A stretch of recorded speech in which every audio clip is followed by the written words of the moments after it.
Here we're going to be working with scientific notation. It says a business projects next year's profit to be $98,200,000. So instead of having this big number, we want to use it and put it in scientific notation.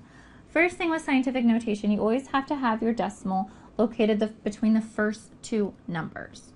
So what I'm going to do, we want our decimal between the 9 and the 8. So I'm going to write all the rest of the numbers that they have. We have 9.82 here. Our decimal is located right here originally, so I need to count my places to get to where I wanted it.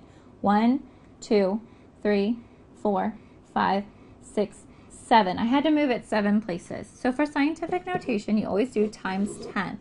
Now what I need to figure out, is it going to be a positive 7 or a negative 7? What I like to think of it, is it as a big number or a small number? When I talk about big numbers, it's going to be a positive number. If I talk about a negative number, it's going to be a small number. In this case, we have a large number, therefore it's going to be a positive 7, and our choice D.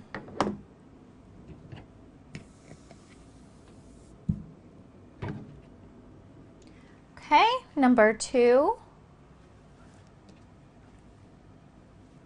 We have the number 287,000, and we want to put this in scientific notation.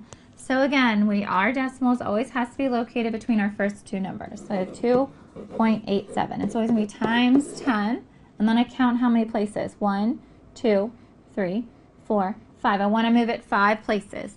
Now since it's a large number, it's going to be a positive 5, which is choice B.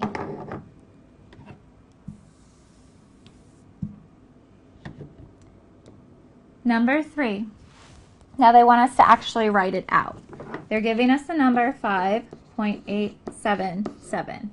They have times 10 to the negative 5. Since it is a negative exponent, it's going to be a small number. So for me to make this even smaller, I would move it to the left.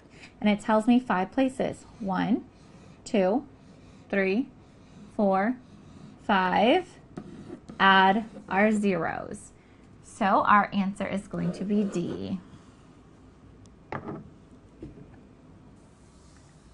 We have one more problem left here, number 4. Again, they want us to write it out. We start off with 1.73. And since it's a negative 4, it is a small number. So for me to make this smaller, I'm going to move it to the left. 4 places. 1, 2, 3, 4. Add our zeros. So we get A.